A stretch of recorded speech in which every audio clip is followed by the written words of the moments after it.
Bonjour à tous, j'ai une seule question à vous poser. Comment les États-Unis d'Amérique sont-ils devenus l'hyperpuissance que l'on connaît à l'heure actuelle depuis les 14 points du président Wilson? Eh bien nous allons voir ça tout de suite. Entre 1918 et 1945, les États-Unis vont hésiter entre l'isolationnisme et l'interventionnisme. Après nous avoir laissé galérer comme des gros porcs, ils vont entrer en guerre en 1917 et seront un des facteurs de la fin de la guerre. Une date très importante, le 18 janvier 1918, Wilson va élaborer ses 14 points reposant sur l'interdépendance des peuples, la liberté du commerce et le maintien de la paix. Ils vont se sentir investis d'une mission divine pour répandre la démocratie et la civilisation à l'ouest.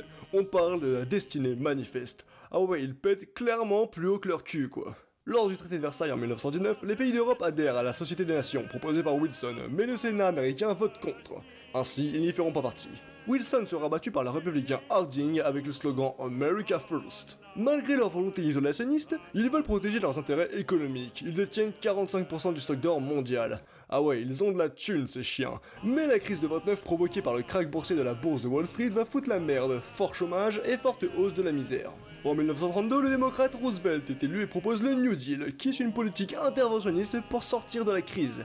Mais en 1935, le Congrès vote la loi de neutralité, c'est-à-dire que la vente d'armes et les prêts aux pays en guerre sont interdits. En 1939, la Seconde Guerre mondiale éclate. Ils attendent le 7 décembre 1941 l'attaque japonaise sur les bases américaines de Pearl Harbor à Hawaï. Après s'être bien fait niquer leur race, les Américains vont répliquer. L'économie sera mobilisée ainsi que la population. Ils vont niquer des mers et permettre la libération de l'Afrique du Nord, de l'Europe de l'Ouest et une bonne partie de l'Asie, notamment avec les bombes nucléaires le 6 et 9 août 1945. Ainsi, ils apparaissent comme une superpuissance. Ils sont une puissance militaire, économique et diplomatique. Ils sont putain de chaud. De 1945 à 1991, ils passent de superpuissance à hyperpuissance. En 1944, les accords de Bretton Woods consacrent la suprématie au dollar américain. En 1945, les accords de GATT inspirent les principes du libre-échange et favorisent l'économie dominante des États-Unis. Ils se mettent vraiment bien, les bâtards. Au nom de la défense de la liberté et de la démocratie, ils vont s'engager dans la lutte contre le communisme. Mais aucun affrontement direct avec les soviétiques sera fait. Là, on parle de la guerre froide. En application de la politique d'endiguement définie par le président Truman,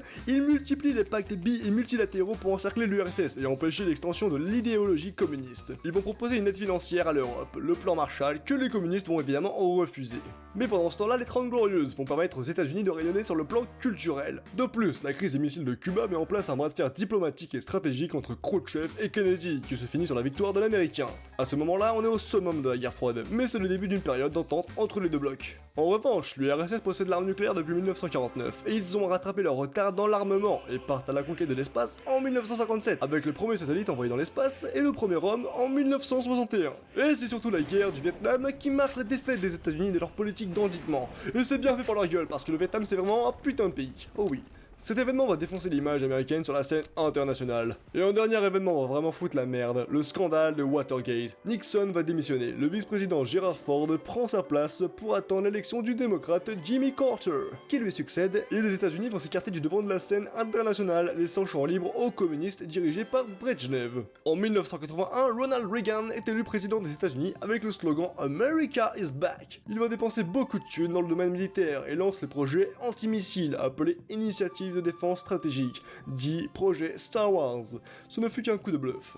En 1985, Gorbatchev prend la tête de l'URSS et comprend l'importance de négocier sur les désarmements nucléaires. En 1989, le communisme chute à l'Est et l'URSS implose en 1991. Il se retrouve sans rival. Cette victoire est une victoire des valeurs américaines, le capitalisme, le libéralisme économique et la démocratie. À partir de 1991, ils sont une hyperpuissance même si elle a quand même certaines faiblesses. Tout d'abord, ils vont apparaître comme les gendarmes du monde, ou les policiers, enfin comme vous voulez, hein, on ne fait pas de jaloux. Leur dépense en armement va s'élever à plus de 650 milliards de dollars, ce qui leur permet de garantir la paix et protéger leurs intérêts par la force, le hard power. Sur le plan économique, malgré leur domination, quelques concurrents apparaissent, le Japon et l'Europe de l'Ouest, the best. Sur le plan géopolitique, la première guerre du Golfe affirme ce nouvel ordre international, souhaité par George Bush. Le prochain président, Bill Clinton, est élu en 93 et veut promouvoir la démocratie et le capitalisme dans le monde pour affirmer le leadership américain. Son souhait de maintenir l'ordre mondial se traduit par les sanctions imposées envers l'Irak et son président Saddam Hussein. Enfin, président, tout est relatif, hein. Clinton est prêt à intervenir si les valeurs de son pays sont touchées. Ainsi, ils vont intervenir diplomatiquement et militairement.